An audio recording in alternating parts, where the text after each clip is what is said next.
Hello and welcome to another week of My Book Club, where we read my book, Stronger Than Your Excuses. My name is Shasta Roberts, and we this week are on excuse number 13. It could be worse. All right, let's go. We have all heard the Ricky Gervais quote, "The grass isn't always greener on the other side," meaning other people's lives may seem better, but really their lives are not. We just see what we want to see. We see what they want us to see. If you spend your time wondering why your life is harder than everyone else, you will forget to tend to your own life. You'll be part of your problem instead of your solution. There's another side of the story completely, though. Things can always get worse. Sometimes you never really know a person until you know a person.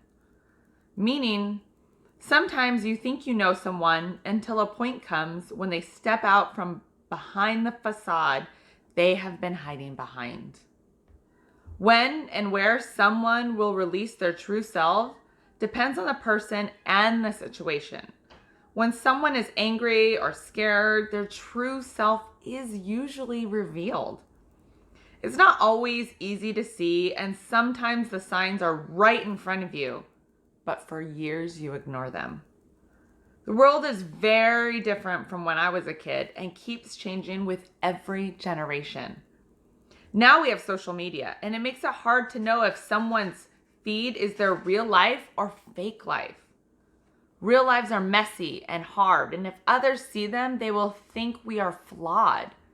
Flawed for not setting a good example, for making what they might think is a wrong decision because we asked for help, and the list could go on.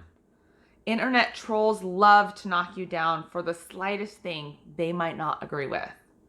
The slightest thing they can hold against you.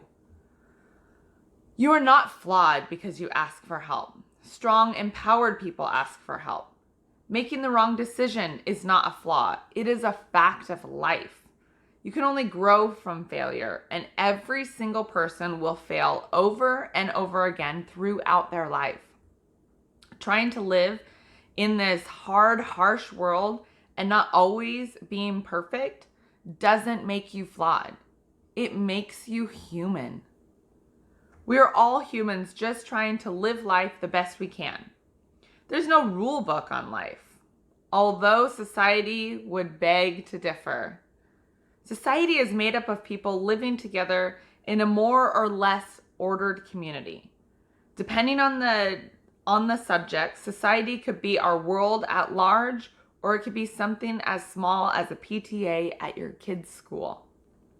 Society refers to the general public. Each county's general public can be different as each city in the same state can be. Society has and always will be filled with open-minded and closed-minded people.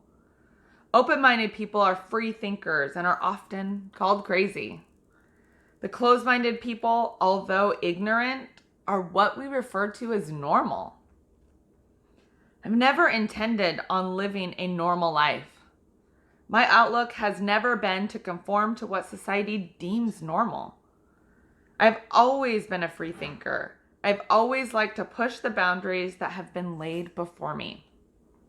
To me, a marriage is each person giving 100% effort and taking on half the responsibilities. Or at least it should be as close to that as possible. Your own interests and wants should not always be first. Now, I'm not saying you shouldn't be on top of your list at times.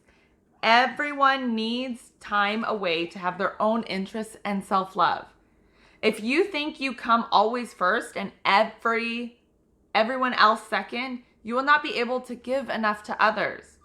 Life is a give and take. Someone helps you out, you help them out. That's how a good relationship works. I have never been the type of person to dwell on negativity outside myself. Meaning, I replay every day and conversation over and over again in my head for days and wonder if I put off the wrong impression. However, when negativity comes from an outside source, such as a remodel project, all I can think about the great that it will come of it, and I don't dwell on what can of worms I could be opening up. If there are bad things that come, I will face and conquer them as they come. I do not like to sit and think about all the bad things that could come along. And as someone might say, I front load myself on the mishaps that most likely will happen. If I worry about all the negatives, I will forget about all the positives and have no motivation to start in the first place. When you think opposites attract, this is not one of those times. When you have someone who views the world as a glass half full, but then marries someone who views it as a glass half empty, let me tell you, it doesn't mix well. I have spent the last 10 years coming up with ideas to then be told all the awful things that will happen when I proceed with them. This has never and will never be taken as helpful or a thankful thought. To a person who sees the better side of almost everything, tell me a negative aspect can only be accepted when it's given with a positive. This right here has been the start of most of our fights for the entirety of our marriage. Finding fault in life will never lead to a fulfilled life. When these fights take place, we're almost always home, or at least only in each other's company. We never break out these fights around other people. If we did, we would be that couple. I guess we must not really have it that bad if we are not that couple. You know, the couples who argue in front of everyone and you wonder if they ever actually like each other at all. These couples yell and scream at each other at the store, at gatherings of friends. They do it all the time. It doesn't matter to them that their actions are ridiculous. They have no respect for each other and need to show dominance. They like to belittle each other, and they do it all with an audience. I sit back and think every time after encountering one of these couples, I'm so glad my husband and I do not yell and scream at each other in front of others. We save those fights for home. It is not because we are trying to be fake. It is because we have more respect for not only each other, but everyone else in the room. No one wants to be in the room when a couple is fighting. I am lucky in that sense that I have a husband who loves being a dad and a partner. He might not be the best at either and is maybe only giving 50% of his energy and time into that, but it is more than a lot of men. Being a mama of 3 babies and also having friends with babies, I know I am lucky to be able to schedule girl time and shopping trips with my friends with no kids. We used to fight so much about him having so much time and me having no time to myself. If I wanted time out to do some of my own things like shop or go out for coffee with a friend, I was required to take the kids with me even if he was home. What he was doing at home was more important. Always. A couple years ago, I decided to put my foot down and say if he was going fishing, I could pick a day where he was home to watch the kids and go do something for myself. The first year this happened, he didn't take it so well. Every time I left, he would tell me I had to make the dinner, plan the food, make sure the kids were fed and entertained while I was gone. I basically had to bribe my kids to leave their dad alone while I was gone unless they really needed him because he was too busy for them. Thankfully, he grew to understand how selfish he was being on that subject And now life goes a little different when it's my time to go out. Most of the time, I am the mom who always has their kids in tow.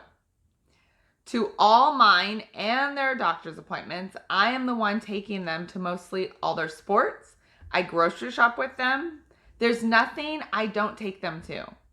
On the other hand, when I do need help with homework, getting them showered and read to, making dinner, if I ask, I finally receive help. This has not always been the case for me, nor is it the case for other couples. I have so many strong women friends that are doing all the laundry, dishes, food making, getting the kids baths, and doing all the things with very little or no help. I know it could be worse. My relationship was once worse. It has grown better throughout the years, but so much damage has been done just getting there. The battle is not over, but I have won a couple things and I feel like I should be praising that instead of still seeing all the negatives. At this point, I still could list so many negative things. We cannot talk about elections. We have never seen eye to eye. Finances, that's a joke. I tried to force him to help once and said I was done paying the bills. He still refused to pay the bills. And for 2 months, no bills were paid, but are automatic withdrawals. The utility bills were not set up on automatic withdrawal, and utility companies don't let you go 2 months with no payment.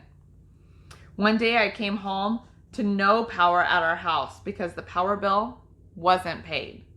Needless to say, I've never tried that again and have concluded I will always have to pay the bills. I pay bills and he just complains we don't have any money. Yet, he goes and spends all the extra money. I need money for fishing. I deserve to eat out at work when I want. Or, I needed those energy drinks. He would say, you just don't understand. You don't work as much as me, or you get off before me. No one knows the real relationship I'm in because I don't want to hang out online and complain. I'm not looking for sympathy. I just want a better life. And I know I'm not happy. But when I'm with other couples, I seem to have one of the normal relationships.